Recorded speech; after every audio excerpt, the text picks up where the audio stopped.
Pessoal, boa tarde. Quero agradecer aí a todos que puderam se conectar, mas aí em especial aos nossos palestrantes. Eu acho que é importante citar aí que o Pacto tem se esforçado bastante para manter essa conexão e esses webinars com toda a rede e também com o público em geral. O mês de abril foi uma sucessão de webinars bastante focados aí no combate à Covid, e também aí como que as empresas estão trabalhando para, dentro dessa crise, ainda manter os compromissos com a Agenda 2030 das Nações Unidas e os 17 Objetivos de Desenvolvimento Sustentável. Acho que é super importante a gente entender, né, que essa pandemia causada aí pelo Covid, ela impacta fortemente essa Agenda 2030. De uma maneira até sui generis, de forma positiva, reduzindo emissões de CO2 e um ar mais limpo ao redor do globo. Por outro lado, o contexto atual ele atinge diretamente a saúde da população, a disponibilidade de serviços médicos para atendimento de outras doenças, e além disso teremos que lutar contra o aumento da pobreza e da desigualdade social e a escassez de recursos e investimentos em programas de ordem geral e programas atrelados ao atingimento desses 17 Objetivos de Desenvolvimento. Esperamos que essa crise gere reflexão e uma mudança generalizada de comportamento de que o mundo necessita. E com isso, mesmo a despeito de todos esses desafios, nós conseguimos atingir os objetivos nesses próximos 10 anos. Como a maior iniciativa de sustentabilidade corporativa do mundo, o Pacto Global está buscando mobilizar as empresas em ações de apoio neste momento tão crítico à sociedade brasileira e mundial. Dessa forma, diante da pandemia, lançamos na primeira semana da crise no Brasil, a Frente Pacto Global contra o Covid-19, que reúne diversas iniciativas para engajar o setor empresarial e ações de apoio ao enfrentamento a essa doença. Também assumimos com outras organizações a liderança do Covid Radar, um coletivo de empresas e organizações que atuam em diversos setores da economia e articulam frentes conjuntas para auxiliar a sociedade brasileira no enfrentamento da Covid. Acho que é importante falar, né, que a gente criou também o Banco de Boas Práticas, então no nosso site todas as empresas fazem ali o depósito das principais ações e medidas que estão sendo tomadas, e com isso pode servir de insight ou de inspiração para que outras empresas também possam adotar essas melhores práticas. A gente, logo no início também, nos 3 primeiros dias dessa crise, lançamos um guia focado nas lideranças das empresas, com um protocolo ou com um guia de referência sobre as principais ações esperadas das empresas engajadas com os 10 princípios da ONU. E, principalmente, no que diz respeito a colaboradores, cadeia de valor e sociedade, além de tratar a sustentabilidade como um todo para a organização. Fizemos também diversas pesquisas aí para entender como que está esse cenário, né? Então, já na primeira semana da crise no Brasil, lançamos a pesquisa para identificar como as empresas estavam, todas elas trabalhando, né? E agora, em abril, fizemos o lançamento de uma importante pesquisa aí com a Edelman, que depois aí, oportunamente, eu vou comentar os principais resultados para vocês. Nossa equipe está mobilizada e está disponibilizando para o público, né, esses webinars, como eu havia falado, mas principalmente aí nesse sentido de manter a mobilização e engajamento de todos. Também destacamos as articulações do setor empresarial e público necessárias nesse momento, né? Nesses webinars, firmamos a parceria com a UOL, que prevê a transmissão no site de notícias e uma live por semana, que amplia o alcance e a abrangência das nossas ações. E só para vocês terem uma ideia, a gente teve lives que foram consultadas por mais de 10 mil acessos. Também trabalhando com a liderança, né, contra a Covid, estamos mobilizando CEOs das empresas que estão na nossa rede, são mais de 850 empresas, que participam de lives, gravam depoimentos e integram os encontros semanais de presidentes das empresas. Esses encontros têm como objetivo estimular as parcerias e discutir desafios e caminhos possíveis para o enfrentamento dessa doença. Aí, especificamente sobre o Covid Radar, que é essa principal ação, né? É um coletivo que conta com organizações de grande envergadura, né? Parceiras, Serasa, Experian, SAP, Amazon, Atos, Universidade de São Paulo, o BCG, o próprio Falcone, são vários dos que estão envolvidos nisso daí. E, entre outras, a gente atua em diversos setores da economia que trabalham conjuntamente para minimizar impactos gerados pela doença e contribuir principalmente para a retomada dessa após esse cenário de pandemia e de quarentena. E esse coletivo ele tem três fontes principais, né? Três principais eixos, né? O primeiro eixo é o painel Covid Radar, que pode ser visualizada a base completa de dados e informações sobre a pandemia que estão sendo disponibilizadas a todos os parceiros que podem acessar a Covid Radar.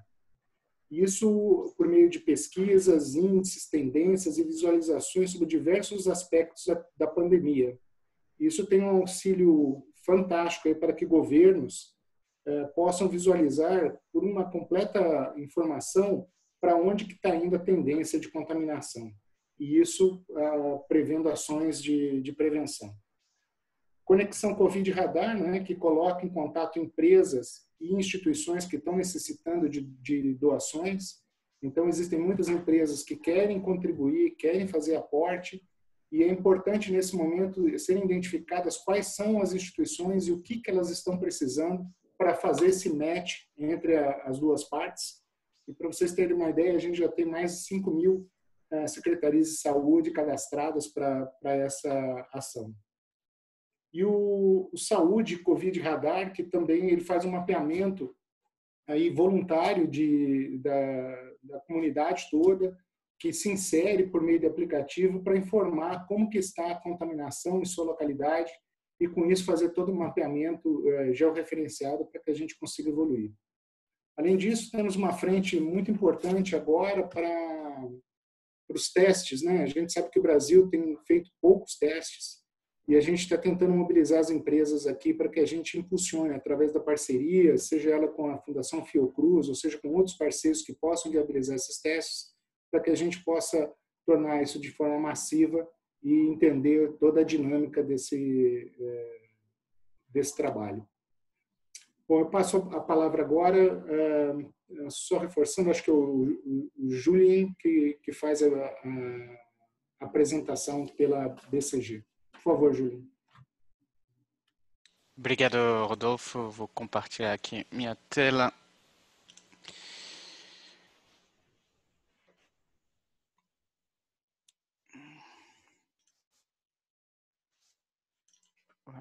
Aqui. Obrigado. Eu sou Julien Abel, sou sócio do BCG aqui no Brasil.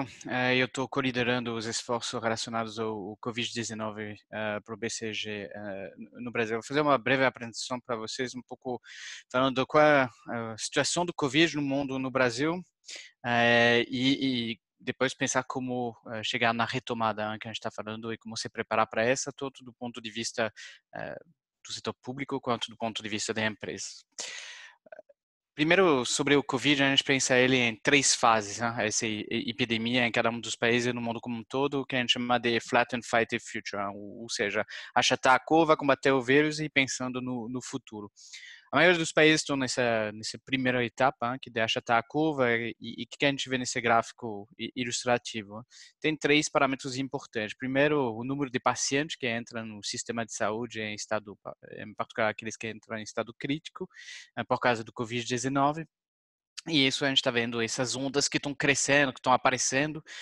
Começou na China, depois foi para a Europa e Estados Unidos e Brasil mais recentemente. E isso, a linha azul representa a capacidade do sistema de saúde de atender essas pessoas. E o que a gente está vendo é que na maioria dos países capacidade do sistema hospitalar não é suficiente para atender essa onda que cresce muito rapidamente. Então, por consequência, países e governos implementam medidas de lockdown, de confinamento mais ou menos severos, que permitem tentar evitar esse colapso do sistema hospitalar, mas que tem por consequência, e é que eu estou mostrando nessa linha verde, um impacto muito forte na economia, no PIB dos países. Isso é a primeira etapa de flatten, onde a gente tem que tentar evitar um colapso do sistema hospitalar com o crescimento muito rápido de novos casos. Depois desse momento, e a gente está já falando muito de saída de confinamento em vários países da Europa, a China já saiu do confinamento no mês passado, a gente entra nessa fase de combate que ao final o vírus ainda estará presente, mas a gente tem que equilibrar entre o número de pacientes que a gente tem, a capacidade hospitalar e a economia, né? Para tentar gerenciar isso bem, vou falar um pouco mais para frente. E tem a terceira etapa do futuro, que vai ser, uma vez tendo uma vacina, uma vez conseguindo tratamentos e realmente eliminar ou reduzir significativamente o impacto do Covid-19, pensar quais são os impactos pós-Covid para a sociedade e para as empresas, como que os hábitos de consumo, as nossas vidas vão mudar depois do Covid. Aqui é a situação dos países, todos nesse gráfico, de todos os países que têm mais de 10 mil casos reportados. É um gráfico bastante denso e complexo, mas basicamente o que a gente está olhando aqui? No eixo Y, número de casos reportados em escala logarítmica, então você vê os Estados Unidos completamente à direita, com 1 milhão de casos reportados, e o Brasil mais ou menos no meio aqui, com mais em torno de 70 mil casos reportados. No eixo Y, a gente vê o crescimento de novos casos diários. E aí, basicamente, quanto mais alto, mais ainda no início dessa curva de flatten que eu mostrei no gráfico anterior, a gente está. Basicamente, o Brasil está ainda bastante no início da epidemia, a curva está crescendo, no número de novos casos está crescendo. Situação, por exemplo, similar à da Rússia, que começou a ver o crescimento recentemente. Você vê o bolo dos países europeus que a gente estava olhando muito, como Espanha, França, Itália, Alemanha e até Inglaterra, que já está muito mais para baixo, né? Eles já passaram a onda, a gente está vendo um decrescimento. O que a gente mostra aqui nesses três momentos, né, dessa curva, né? Quem está crescendo, quem está no platô, né, e quem está já caindo, olhando aqui o número de novos casos diários por milhões de habitantes. E aí você vê que o Brasil ainda está crescendo, da mesma forma que Peru, México, Rússia estão crescendo. Aqui a Índia parece muito pequena, porque a gente está dividindo por número de habitantes, e ainda tem poucos casos reportados, mas está crescendo lá também. No meio a gente vê Estados Unidos, Inglaterra, Canadá e Chile, por exemplo, que estão num platô. Então o número de novos casos diários é muito estável por enquanto. Eles não conseguiram reverter e achatar a curva ainda, que é o caso dos países que estão refletidos no gráfico da direita, que a maioria são países da Europa. E aí você vê que para achatar a curva, desde o primeiro do caso 100 que foi reportado, o pico ocorreu depois de um mês, mais ou menos. E para realmente conseguir reverter a curva, demorou uns 40, 50 dias. O Brasil, a gente está mais ou menos em 40 dias do caso número 100. Então, a gente estima que, potencialmente, nos próximos 10, 20 dias, a gente deveria ver um decrescimento, ver a curva se achatar, dadas as medidas de confinamento que foram tomadas. Mas a realidade do Brasil é muito diferente por região e por estado. E aqui a gente mostra a mesma curva, mas por estado do Brasil. O que chama a atenção é que o crescimento está muito expressivo nos estados situados nas regiões do Norte e Nordeste. Então a gente está vendo um crescimento significativo lá e ainda longe de chegar no platô. O Centro-Oeste e o Sul, tirando o Distrito Federal, mas o Centro-Oeste e o Sul estão mais flat, pouca penetração de casos ainda, teve poucos casos reportados.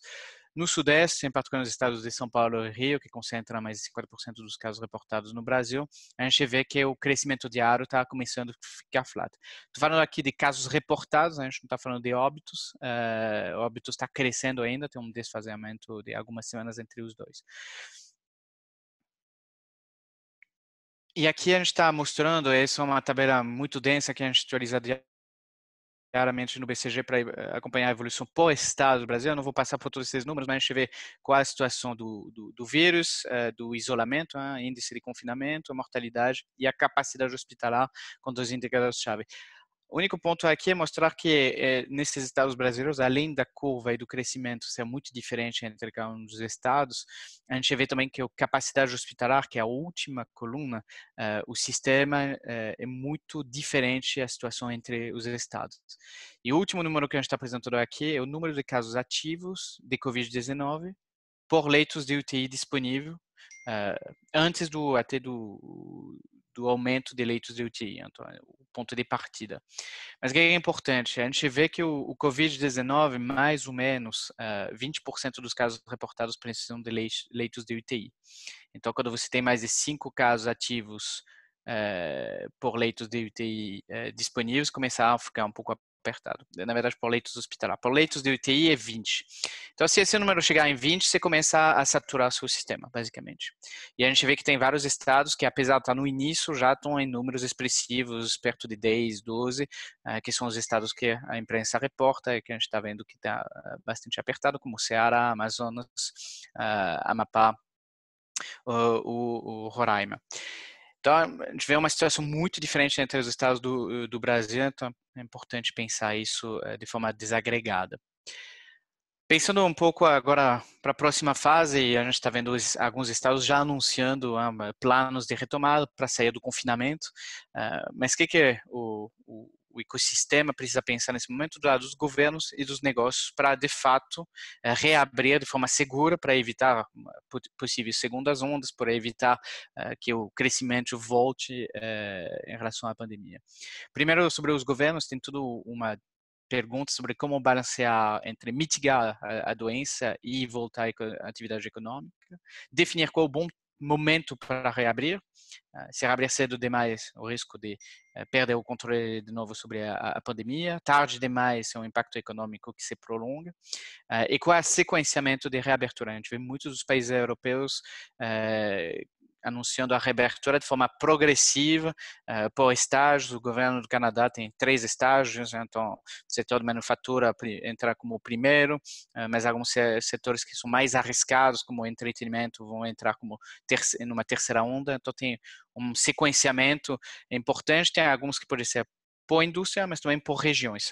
A Itália faz uma reabertura por regiões, a França, apesar de ter falado que talvez fizesse de um país como um todo, voltou para trás e está pensando em regionalizar um pouco essas reaberturas. Do lado das empresas, é muito focado em como voltar de maneira segura para os empregados no ambiente de trabalho, quem deveria voltar a trabalhar, quem deveria continuar voltando a trabalhar de casa, e como fazer que o ambiente seja seguro, medidas de higiene, evitar contatos, evitar risco de ter a doença continuando se espalhando dentro das empresas. Olhando um pouco alguns benchmarks, mas aqui a gente estava olhando qual o tempo de lockdown, de confinamento na maioria dos países. E o que a gente viu nos países que estão anunciando saída, tipicamente o tempo de confinamento foi de 40 a 60 dias. O estado de São Paulo anunciou uma saída para o dia 10 de maio, que significaria uns 50 dias em confinamento. Está muito em linha, tem bastante consistência nisso entre os diferentes países. A região de Hubei, onde tem a cidade de Wuhan, na China, onde teve o primeiro pico, ficou 76 dias em lockdown.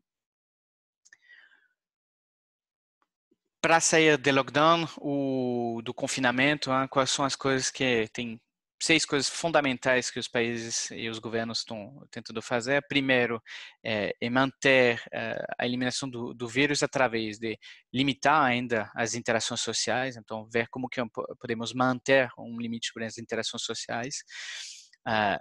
Aumentar a segurança dessas interações quando elas são necessárias, como aumentar. Então, vários países estão falando, por exemplo, o uso de máscaras recomendado ou até obrigatório, por exemplo, em transporte público para reduzir a transmissibilidade da doença.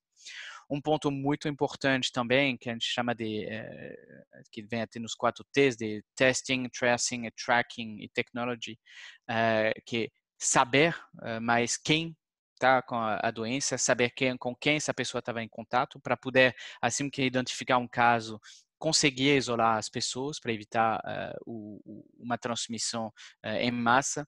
Países da Ásia que tiveram que aprender com a epidemia do SARS em 2003 fazem isso muito bem, a Coreia do Sul é um bom exemplo, mas todos os países estão migrando para aprender a fazer isso de forma mais eficiente e, obviamente, achar a cura ou a vacina.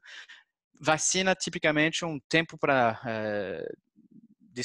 colocar uma vacina para o público geral de 5 anos. A gente está vendo que tem um esforço enorme no mundo para tentar reduzir e fazer todo o processo mais ou menos em 12 meses. Isso é a expectativa otimista. Então, 12 a 18 meses vai ser o tempo que provavelmente vai demorar, que já é muito mais rápido que um tempo normal. Em relação aos tratamentos, e tem vários tratamentos que a gente está falando, todos em testes, com mais ou menos sucesso, ainda não está muito claro se tem um tratamento que pode ajudar ou não, mas esses tratamentos, eles ajudam a tirar um pouco a carga do sistema hospitalar, mas não vão ajudar a destruir e a tirar a doença como um todo, mas ela ajuda a não ter essa sobrecarga que tem nos hospitais, lembrando que tipicamente um paciente de Covid-19 fica 15 a 20 dias em UTI, que é um tempo extremamente longo, com tratamentos poderia reduzir para 10, 5 dias, que isso libera bastante capacidade. Do ponto de reduzir também os últimos o impacto do Covid, né, é aumentar a capacidade hospitalar, aqui aumentar leitos de UTI, aumentar equipamentos de proteção disponíveis e também proteger as pessoas mais vulneráveis ao Covid-19, em particular as pessoas mais idosas, pessoas do grupo de risco. Sobre esses 6 pontos, trazendo um pouco alguns destaques sobre alguns deles, mas principalmente sobre o teste, a gente estava falando, e o Rodolfo comentou sobre isso, sobre o teste. Do lado esquerdo, a gente vê o número de testes que estão sendo feitos por milhões de habitantes e o número de casos por milhão de habitantes no eixo X. O que a gente está vendo? Todos os países, ao longo do mês de abril, aumentaram drasticamente o número de testes que eles fizeram à medida que também o vírus aumentou e teve mais casos. Então, está todo mundo fazendo cada vez mais testes, tem uma corrida global sobre os testes. Mas, se você olhar, a coisa interessante é cada teste, quantos testes eu faço para ter um positivo. Então, no Brasil, a cada 4 testes, a gente tem uma pessoa positiva. O que significa que a gente está basicamente testando pessoas que realmente a gente acredita que potencialmente têm a doença. E isso não permite ter uma visibilidade muito clara do que, na verdade, quantas pessoas têm o Covid-19. E, tipicamente, os países que estão conseguindo controlar melhor são países que realizam 20 testes para achar um positivo. Né? Então, eles têm uma visibilidade muito melhor porque eles conseguem realmente testar muito mais pessoas. Mas a situação do Brasil é muito diferente dos países da Europa. Se você olhar a Espanha, a França, a Inglaterra, até os Estados Unidos, que estão falando que estão fazendo muitos testes, mas ainda eles estão fazendo pouco vis-à-vis do número de casos que eles têm. Então, o aumento vai ser muito importante para controlar melhor e nesses países tem uma corrida sobre isso.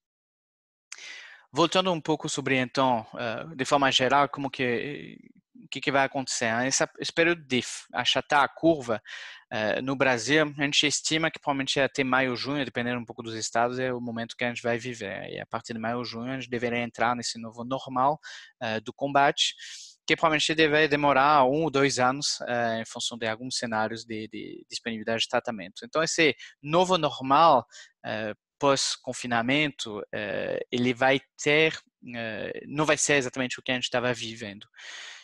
E aí, para exemplificar um pouco com um gráfico, o que é esse novo normal? Hein? A gente está vendo muito uso de máscaras, a gente vai ver novas medidas de higiene e limpeza dos ambientes públicos e privados. E também lá embaixo você vê uma pessoa segurando um celular com escrito tracking and tracing, mas a gente está vendo muito isso acontecendo, muitos governos falando que eles estão desenvolvendo aplicativos de tracing para identificar e monitorar quem teve contato com pessoas que tiveram Covid, mas também empresas fazendo isso dentro da própria empresa para fazer o traqueamento, caso haja um caso suspeito, de poder traquear com quem essa pessoa esteve em contato e conseguir isolar para evitar espalhar a doença dentro da própria empresa, da própria operação, da própria planta. Então a gente vai viver provavelmente num novo normal nos próximos meses, 12, 18 meses, e as empresas precisam se preparar. E aí, para fechar um pouco do ponto de vista das empresas, como se preparar, a gente identificou 11 frentes de trabalho dentro do BCG para fazer isso, mas eu não vou entrar em todas. Mas primeiro, a frente 1 e a frente 2, que são chave para preparar a retomada. Preparar a retomada do ponto de vista das pessoas, dos seus funcionários, então como assegurar um retorno seguro para as pessoas. Isso se aplica para as empresas, mas também para os governos, quando eles estão pensando como assegurar um retorno seguro para a população geral. E segundo, o que é mais ligado aos negócios é conduzir um health check, de pensar, meu negócio, seja que meu negócio está pronto para a retomada. Então aqui a gente está muito vendo situação de caixa, mas também de cadeia de suprimentos. As cadeias foram muito quebradas durante esse confinamento, muitas empresas pararam e tem que reativar cadeias complexas, por exemplo, o setor automotivo tem uma cadeia muito integrada, tem que ver como estão os fornecedores e relançar tudo isso. Do ponto de vista da empresa, também um ponto vai ser muito importante sobre agilidade e visibilidade do que está acontecendo. A gente está vendo cada vez mais as empresas se preparando para ter a visibilidade em tempo real sobre a doença, mas também os fluxos de produto e também a demanda. Tudo o que a gente estava usando no passado para planejar, olhava um histórico que hoje não serve mais para nada, porque o mundo mudou drasticamente. Então tem que repensar como planejar a demanda, planejar financeiramente e ver o que está acontecendo com torre de controle. Então tem bastante coisas que mudam nesse novo normal, mas a gente deve conseguir entrar, sair do confinamento de forma eficiente e trabalhar um pouco nessa nova fase do Covid. Obrigado. Obrigado, Julien. Realmente, assim, uma visão bem ampla. Gostaria de chamar o senhor Jonas Donizete, ele é o atual prefeito de Campinas, mas ele está à frente nacional de prefeitos e aí está representando para falar para a gente aí como que está essa visão no combate ao Covid. Por favor, Jonas, fique à vontade. 10 minutos, tá? Boa tarde a todos vocês. Eu não vou particularizar os cumprimentos para poder aproveitar o tempo, mas agradecer primeiro ao Pacto Global. Acho que a parceria setor público-privado agora é fundamental pelos desafios que a gente tem pela frente. Vou falar um pouco do histórico representando a Frente Nacional de Prefeitos, relação com as esferas de governo, com as medidas já tomadas e também a questão econômica que tem impactado aí principalmente os municípios e passar um quadro geral. Bem, no dia 22 de março, nós tivemos uma reunião com o presidente da República e com o então ministro da época da Saúde. Encontro, o que nós falamos? O Brasil tem 5.500 municípios, mas o fronte de batalha do coronavírus se dará em cerca de 50, 60 cidades. São as capitais e as chamadas cidades polos, cidades com mais de 500 mil habitantes, que agregam uma capacidade de resposta de saúde no tratamento das pessoas. E, com isso, nós pedimos ao ministro que pudesse ser reforçado, principalmente a parte de EPIs, que são os equipamentos de proteção dos profissionais de saúde, e as condições para que os municípios pudessem prestar esse auxílio para a população. Para vocês terem uma ideia, eu fiz uma live com os prefeitos da Itália e eles não compreendiam muito bem as nossas necessidades, porque o Brasil é um dos poucos países do mundo que a saúde é municipalizada. Quem cuida da saúde são as cidades. A maioria dos países, a saúde ela é de responsabilidade federal. Então, o Brasil, nesse contexto todo de países que foram mostrados, eu não sei se é o único caso, mas se não for, é um dos poucos que tem esse expediente municipalista na saúde. Nessa reunião foi feito alguns acordos, alguns compromissos. Não vou emitir juízo de valor aqui, mas vocês devem estar percebendo que nós temos enfrentado muito problema com a parte negacionista do nosso presidente, principalmente ele dando ênfase aí na questão da economia. Isso atrapalha demais os nossos trabalhos regionais e locais, né? Esses conflitos que tem tido na parte política num momento muito delicado. A Frente Nacional dos Prefeitos tem procurado, mesmo com essa situação delicada, manter contato com fontes que são importantes. Nós conseguimos do Ministério da Saúde, ainda na gestão passada, duas coisas que eu acho fundamentais citar aqui para vocês. Nós conseguimos um repasse a mais do MAC, que é média e alta complexidade, isso é dividido por mês, de acordo com os equipamentos que cada município tem, e o ministro Mandetta, uma semana antes dele deixar o cargo, ele fez como se fosse um repasse de um 13º, para as pessoas entenderem melhor. No caso de Campinas, isso representou 22 milhões de reais, para que pudesse ser investido no Covid. Depois, nós tivemos o reajuste na tabela diária do custo diário de UTI pública, de R$ 800 para R$ 1.600. Isso também foi uma medida que nos ajudou, embora o preço de uma UTI varie de R$ 2.800 até R$ 4.000, de acordo com a localização do Brasil, né? Sendo que no Sudeste é mais em conta e nos estados mais Norte, Nordeste, os preços são mais caros, né? Isso da parte de saúde. Parte econômica, os municípios estão vivendo um grande drama, porque as nossas arrecadações estão caindo, as nossas receitas, porque as atividades econômicas diminuíram. Cidades do porte de Campinas e de capitais, elas têm no ISS, no Imposto sobre Serviço, uma parte representativa da sua arrecadação. Então, tivemos uma reunião com o ministro Guedes, ele assumiu um compromisso de criar uma lei de ajuda aos municípios. Essa lei já foi votada na Câmara, está agora sendo discutida no Senado. Nós fizemos uma proposta, esperamos que chegue o texto final até amanhã, e o calendário é para que se vote no sábado no Senado, para que possa ser promulgado na semana que vem. Isso é de extrema importância. Nós temos cidades que já estão sem transporte coletivo e correndo risco algumas de parar coleta de lixo, por exemplo, né? E o que foi falado aqui é verdade. Nós estamos tentando um plano de retomada das atividades.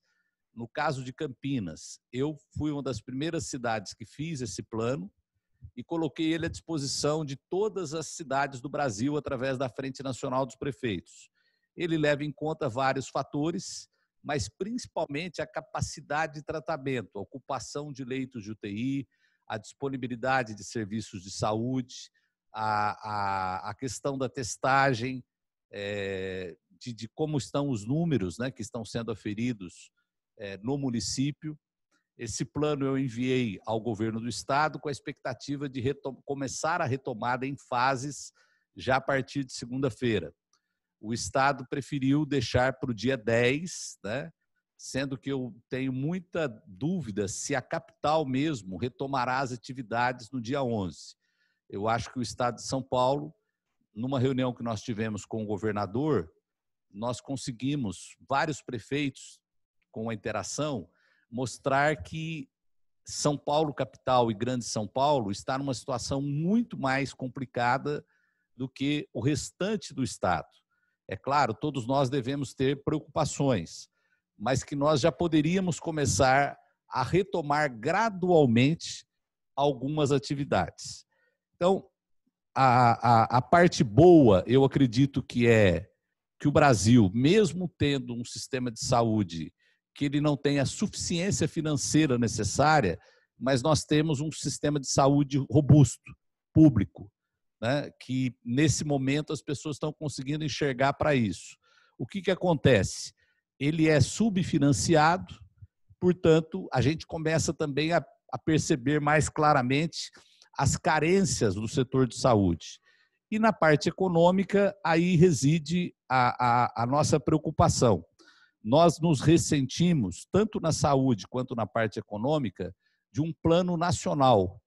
Eu mandei recentemente para o novo ministro da Saúde pedindo que ele fizesse esse plano, espelhando por regiões do Brasil, mostrando a realidade, mas eu acredito que por ele ter vindo do setor privado e ter assumido há poucos dias, pela experiência que eu tenho no setor público, ele demorará muito tempo, mesmo sendo uma pessoa muito capacitada, para se inteirar da situação.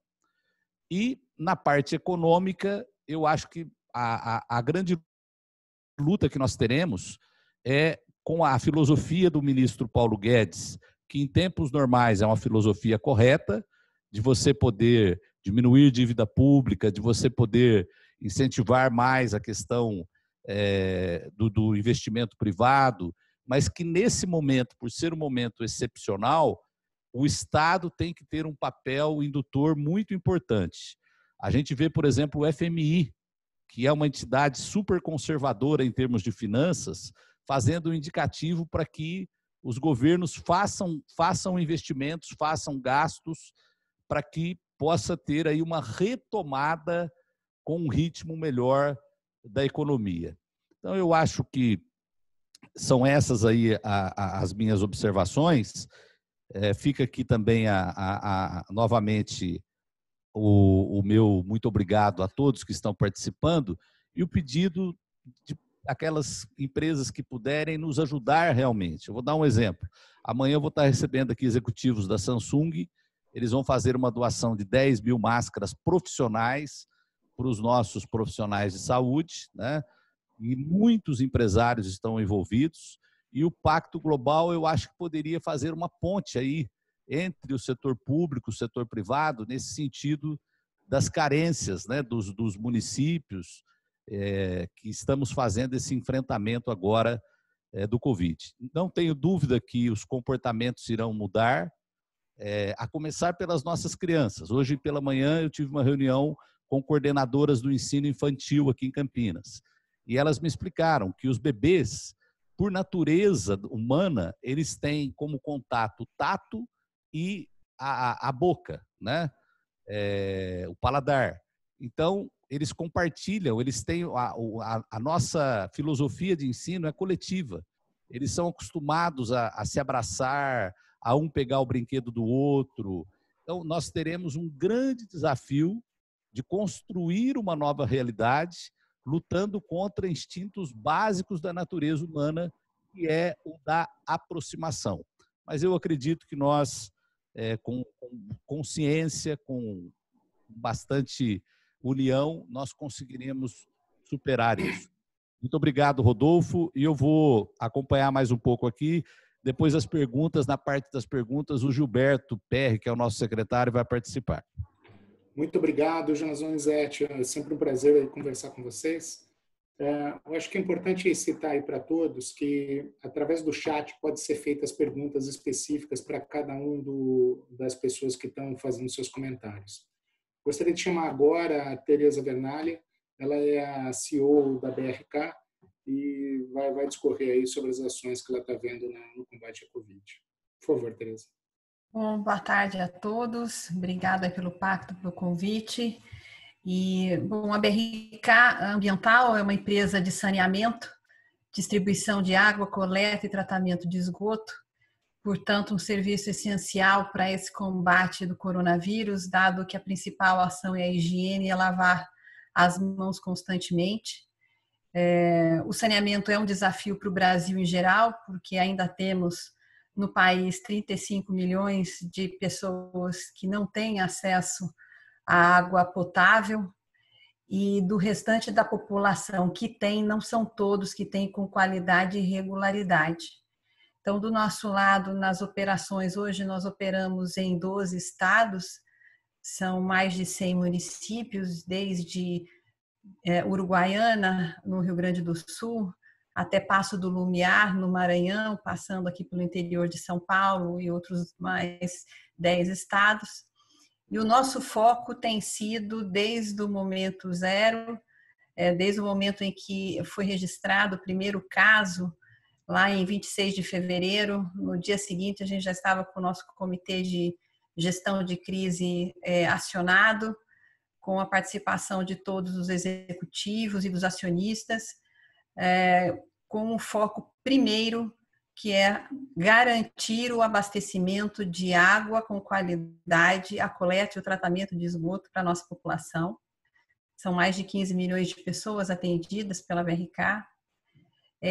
Continuar com o investimento focado em levar os serviços para as populações que ainda não têm. Então, a gente tem um plano de investimento e a gente tem procurado manter, sempre que possível, esse investimento para levar, porque agora, mais do que nunca, a população precisa de acesso ao saneamento.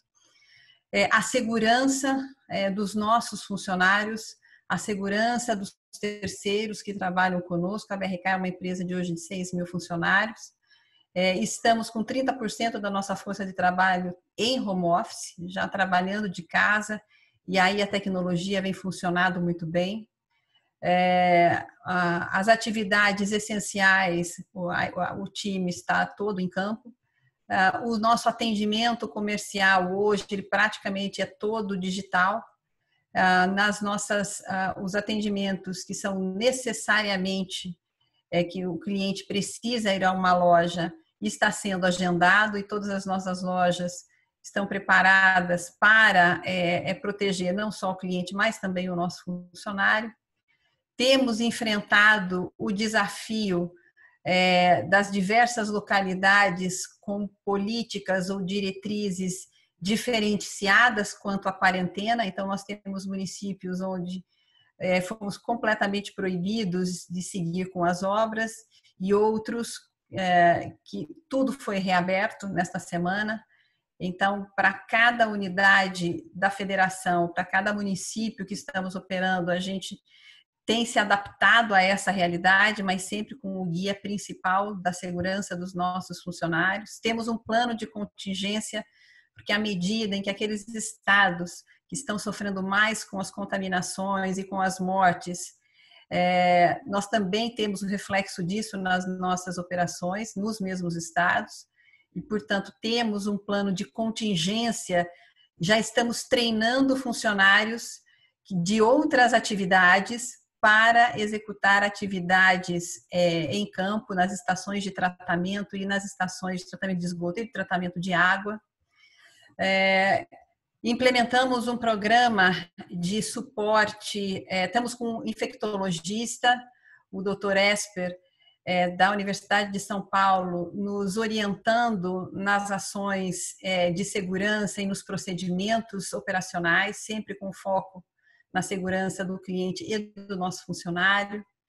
Também trouxemos uma especialista, uma psicóloga, para ajudar no suporte emocional aos nossos funcionários. Quer dizer, a quarentena, a separação, como bem disse o Dr. Jonas há pouco, né? Nós somos uma sociedade do contato. Então, nós estamos há mais de 30 dias, há 35 dias quase já em quarentena, trabalhando de casa, mais de 1.500 funcionários, e isso tem sim um impacto nas pessoas. Então, nós estamos também trabalhando com um profissional para dar apoio emocional para os nossos funcionários. Isso tem sido muito importante.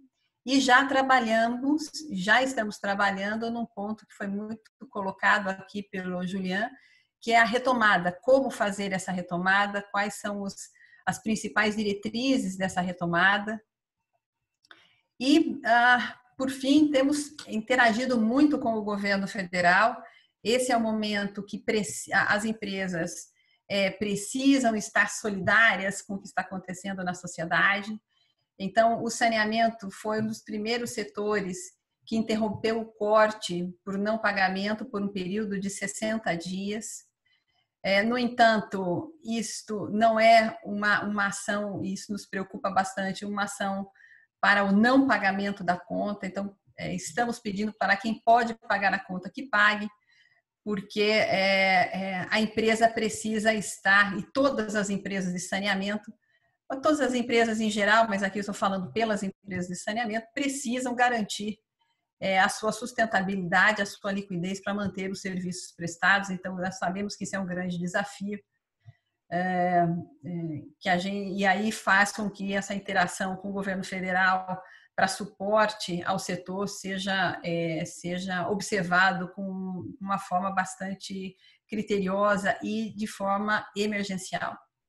E, por fim, nós também fizemos quase 2 milhões de reais em doações dos diversos estados onde nós operamos, disponibilizando equipamentos para as UTIs, máscaras, material de higiene, álcool gel.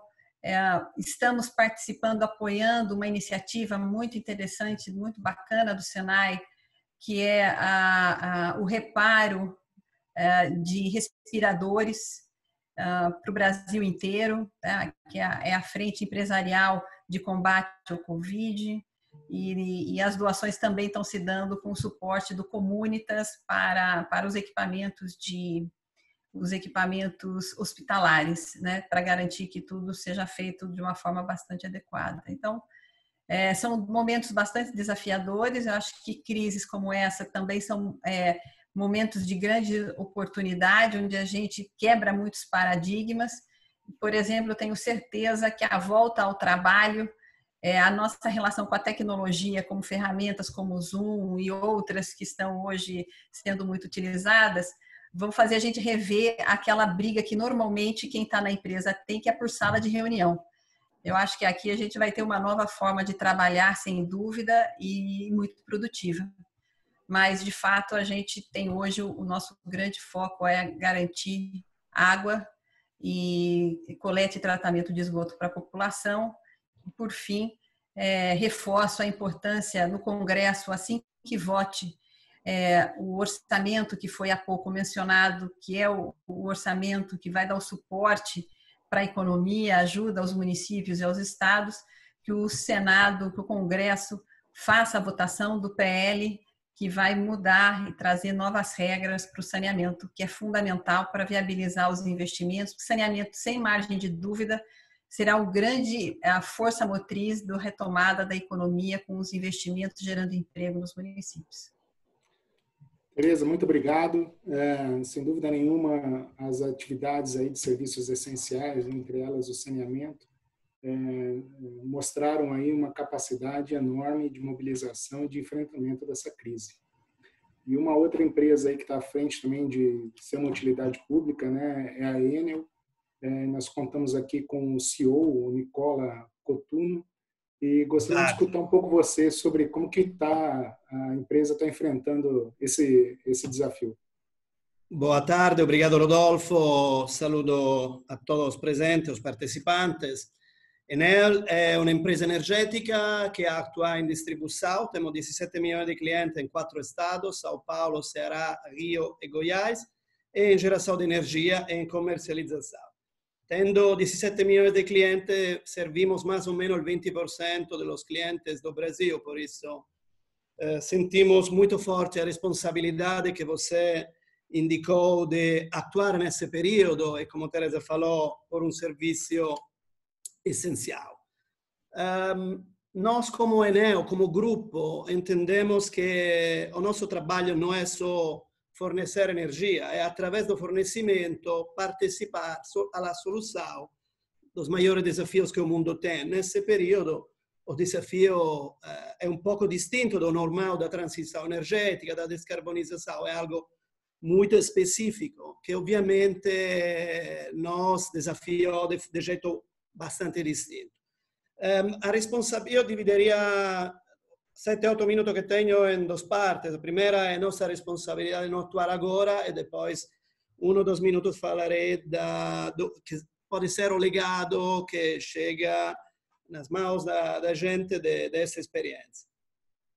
Agora, o desafio para nós é, obviamente, manter, o mesmo que a Teresa falou, a qualidade do serviço. Um serviço básico, entregar energia, em um momento complicado desde um ponto de vista da logística, desde um ponto de vista da atuação, e com um foco ainda maior em o que é a qualidade do serviço em toda a infraestrutura sanitária, novos hospitais que estamos conectando, todo o centro de saúde tem que ter um serviço ainda melhor que sempre. E, obviamente, temos que atuar na proteção da sociedade, que são nossos empregados, os parceiros que trabalham, que são 10.000, 40.000 parceiros que trabalham com a gente e os 17 milhões de clientes. Por isso, mudamos a forma de trabalhar. Primeiro, para nossos empregados e para os parceiros, remotizamos smart working, quase 7.000 pessoas. Quase a metade dos empregados de Neo estão agora em smart working. Segundo, ovviamente mudamos a forma de trabalhar com, ovviamente, em terreno, uso de máscara, gel, porém também coisa mais sofisticada, procedimento de, falamos de celularização do trabalho, dividir em grupos pequenos, assim que eventualmente contágio de uma pessoa não tem efeito domino muito grande e não temos que colocar em quarentena grande equipe. Não? Por isso estamos segregando o trabalho em grupos mais pequenos. E depois, obviamente, está a interação com o cliente. Fechamos todas as lojas, porque temos uma capacidade, obviamente, de passar o serviço sobre plataformas digitais. Já temos, o ano passado, 80% de interações de forma digital com os clientes, agora já em poucos meses, em 4 meses, chegamos a 89%, 90%.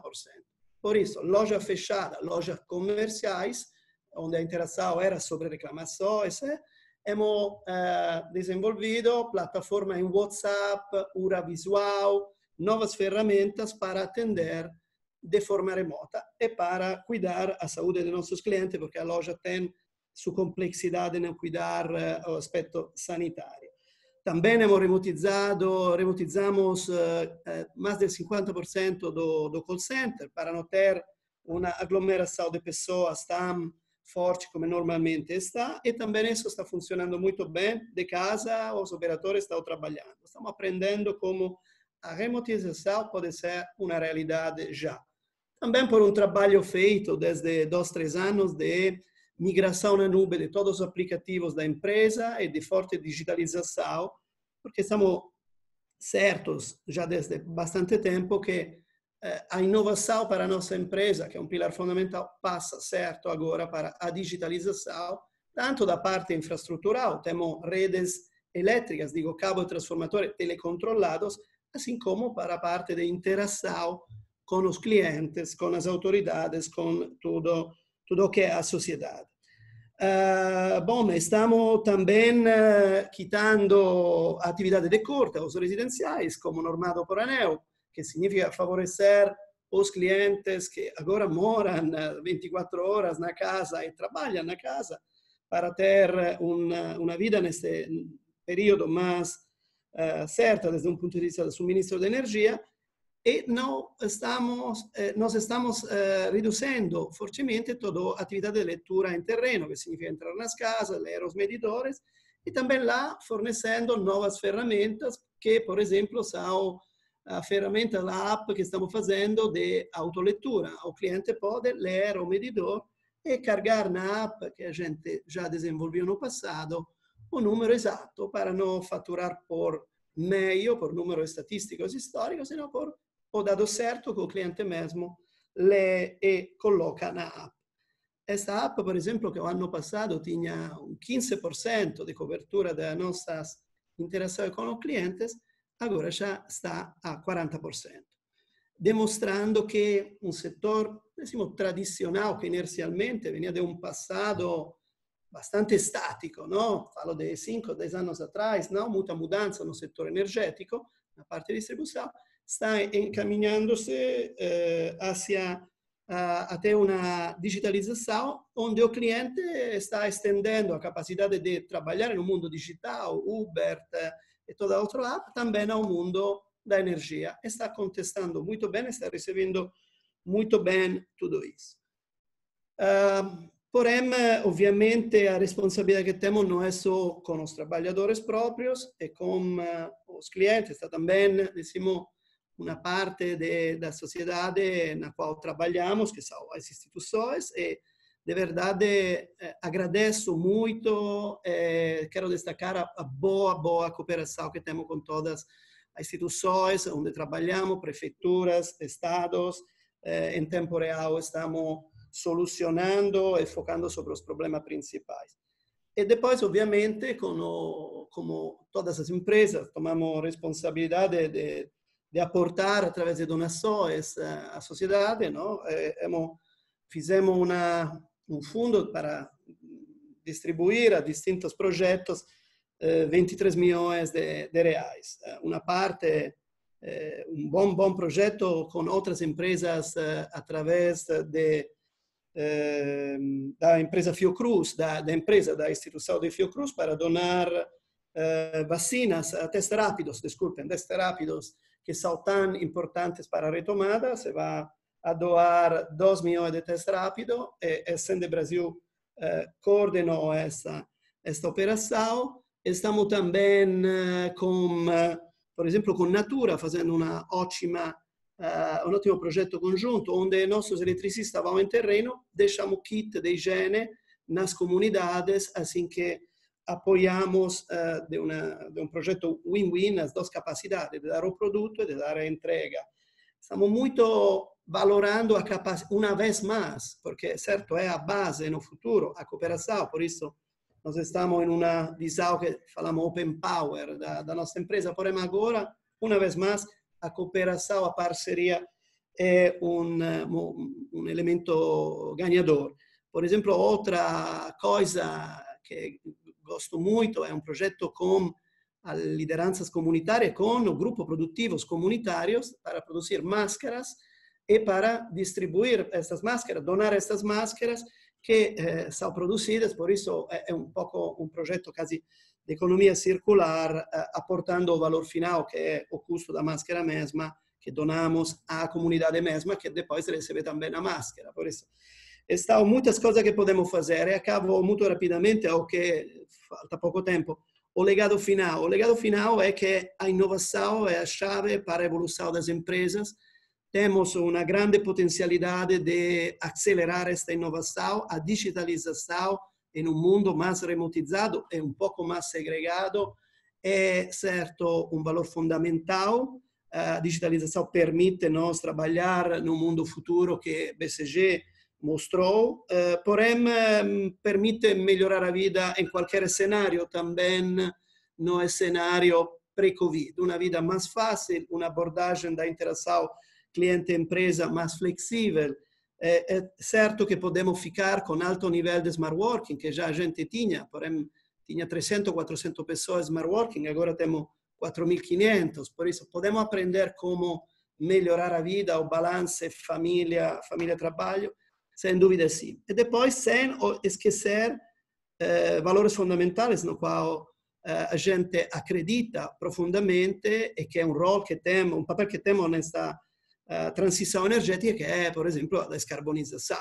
Nesse período, estamos trabalhando de forma um pouco reduzida, mas estamos avançando com os projetos de construção de usinas eólica e solar, que acho seja muito importante para agregar ao Brasil outra energia competitiva e limpa e preservar o meio ambiente. É um conjunto de atenções que passa, obviamente, para um pilar que é a capacidade de inovar e um segundo pilar que é a capacidade de ter um desenvolvimento sustentável. É assim que também, decimos, mesmo estando distante do cliente, podemos conseguir agora estar perto de forma digital e no futuro servir eles e toda a sociedade com um trabalho que agregue valor e simplifique a vida e a qualidade da vida, melhore a qualidade da vida de todos. Obrigado, Nicola. Realmente, assim, cheio de experiências, né? Obrigado a vocês. De licença ao Julien e fazer um pouquinho de um contexto que a Tereza trouxe nesse mundo novo que o Julien falou. Acho que grandes barreiras aí de home office se quebraram, principalmente na economia tradicionalista, né? E eu acho que foi muito importante aí o que trouxe a Tereza. E o Nicola trouxe a questão da digitalização de uma forma bastante forte, né? Então, assim, o mundo que a gente vai ter aí pela frente vai ser um mundo, talvez aí até muito melhor. O que eu queria, talvez, de vocês dois, assim, se vocês pudessem rapidamente mencionar o que a gente deveria abandonar com essa experiência toda que a gente teve, né? Alguma prática anterior que a gente tinha que deve ser abandonada, e se vocês têm alguma consideração aí sobre a cadeia de fornecedores. Como que vocês, o que vocês pegaram de ideia boa ou de prática boa que deve ser multiplicada aí para a cadeia de valor de grandes empresas como a de vocês?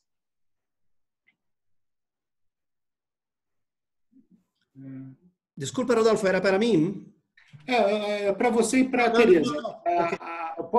A Tereza está com o microfone bloqueado. Isso. Nicola, pode falar, você está com tempo para sair, fica à vontade, eu falo depois. É certo o que falamos, não? Estão negócios que têm uma dificuldade para coordenar toda a cadeia dos fornecedores, como automotive, não? A gente, como Enel, vê uma grande capacidade no Brasil mesmo de fornecer praticamente tudo o que precisamos. Não dependemos muito de importações. Temos uma cadeia pronta a retomar uma atividade mais forte. Porém, também isso é um tema de diálogo constante nesses dias com os fornecedores para garantizar, obviamente, o futuro financeiro e econômico deles e, ao mesmo tempo, preservar os projetos. Temos muitos investimentos a fazer, uns estão em marcha, uns têm que sair nos próximos meses. Está muito nas mãos da cooperação, de como implantamos esta cooperação com os fornecedores. Porém, diria que não vemos uma criticidade específica para nosso setor aqui no Brasil. Obviamente, cuidando por parte nossa de manter volume mínimo de trabalho, também nos momentos difíceis, quando não podemos fazer um serviço, tentando sostener as empresas e que podem sair desta crise sem quebrar e com a capacidade de uma retomada que esperamos todos seja forte. Obrigado, Nicola. Eu sei que você está aí com horário, então você fique à vontade. Só queria ressaltar assim um outro... Fica um pouco minutos mais. Fico. Obrigado. Um aprendizado bom também é a questão do aprendizado e do coletivo, né? A gente hoje conseguiu extrapolar os setores, né? Antigamente, o setor elétrico ficava dentro do setor elétrico, o setor de saneamento ficava com as empresas de saneamento. Então, a gente vê aí parcerias de diferentes grandezas, né? Como essa da Natura e com a Enel, que você comentou. Muito interessante e certamente a gente vai ter isso daí de maneira muito mais incisiva aí daqui para frente. Tereza, se você puder fazer esse comentário também, fique à vontade, por favor. Na nossa cadeia de suprimentos, que foi o ponto primeiro que você colocou, Rodolfo, a gente também tem mantido um contato muito estreito. A gente tinha no início uma preocupação com os insumos básicos, que são os químicos para tratamento de água e de esgoto. Nós conseguimos contornar numa relação muito próxima com os nossos fornecedores, então hoje a gente não tem visto, pelo menos até aqui, nenhum problema na nossa cadeia de suprimentos. É óbvio que todos estão sofrendo com o impacto nas suas operações, e aí o que é importante é uma relação de parceria, onde um contato maior e aberto e um planejamento conjunto estão sendo fundamentais, porque nós queremos que todos os nossos parceiros, os nossos fornecedores estejam bem para quando essa crise passar, em algum momento ela passará. E como eu mencionei anteriormente, o saneamento talvez dos setores de infraestrutura seja aquele que está mais atrasado na necessidade de investimento para levar à universalização de serviços tão essenciais vis-à-vis energia, telecomunicações, que já são serviços bastante universalizados, né? E eu acho que o que a gente leva dessa... Então, não vejo um problema hoje na nossa cadeia de suprimentos. O que a gente aprendeu muito é que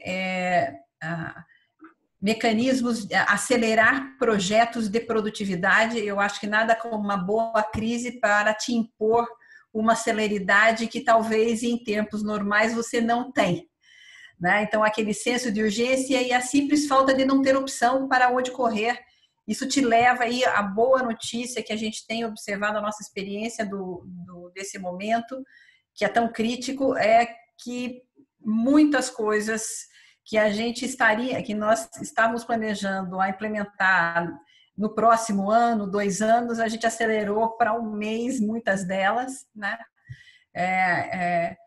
Canais de atendimento pesadamente suportado por tecnologia, como bem disse o Nicola, a gente também está fazendo a autoleitura dos clientes, o atendimento pelo WhatsApp. Então, enfim, são coisas que não estavam na prioridade e hoje são basicamente, são essenciais e tem funcionado super bem. A implementação mostrou que dá para fazer, né? Então, nada como uma boa necessidade emergente para testar as possibilidades e aí a simples impossibilidade de seguir do jeito que se seguia antes fez a empresa ser ainda mais produtiva e antecipar projetos que levariam mais tempo, né? Eu acho que esse é um aprendizado até aqui dessa crise, se é que a gente pode tirar alguma coisa boa dela.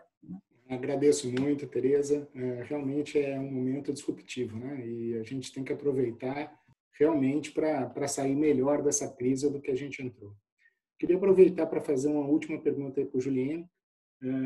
É uma última pergunta, mas eu acho que foram 15 pessoas que pediram essa, Julien. É se a gente já está no pico da crise. Se a gente espera aí, com isso, passar o pico da crise agora, se a gente está vivendo esse momento ou não. Obrigado, Rodolfo. Acho que é uma boa pergunta e tem muitos caveats para responder nisso, porque tem todos os pontos de se a gente está reportando os casos ou não, mas eu não vou tentar me esconder por trás. Acho que a gente ainda não está no pico, tem algumas semanas para frente. Estou só olhando os dados, o número de casos está crescendo ainda na maioria dos estados, alguns ainda mais que outros. Acho que tem que ter uma visão muito por estado no Brasil. A situação é diferente, cada um dos estados em termos de como que está crescendo, quais são as medidas tomadas, qual é a capacidade hospitalar de cada estado. Mas de forma geral sobre o país, difícil falar que a gente está no pico. Tem estados que talvez estejam chegando mais próximo do pico. A gente está falando de talvez algumas semanas para chegar, mas acho que para falar que a gente está no pico, a gente tem que observar durante múltiplos dias que o número de novos casos não está crescendo, idealmente também o número de óbitos não está crescendo. Isso não é o caso ainda no Brasil, na maioria dos estados. Então, tem que esperar algumas semanas. Se você olhar a Europa como uma referência, a gente sempre estava olhando que o Brasil estava talvez 2, 3 semanas atrás dos países europeus. O pico lá chegou uma ou duas semanas atrás. Então, daqui a 1, 2 semanas, talvez a gente esteja. Acho que é isso que a gente tem que ver, mas tem que monitorar por enquanto a gente não está. Ok. Muito obrigado. Queria agradecer mais uma vez ao Jonas Donizete, a Tereza, o Nicola e o Julien. Acho que foi muito produtivo.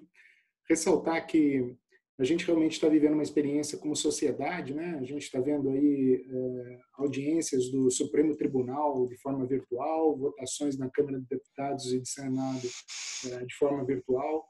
E muita coisa está acontecendo, até audiências públicas. Os órgãos ambientais estão começando a fazer por WhatsApp e por canais desses de comunicação, como a gente está passando aqui hoje.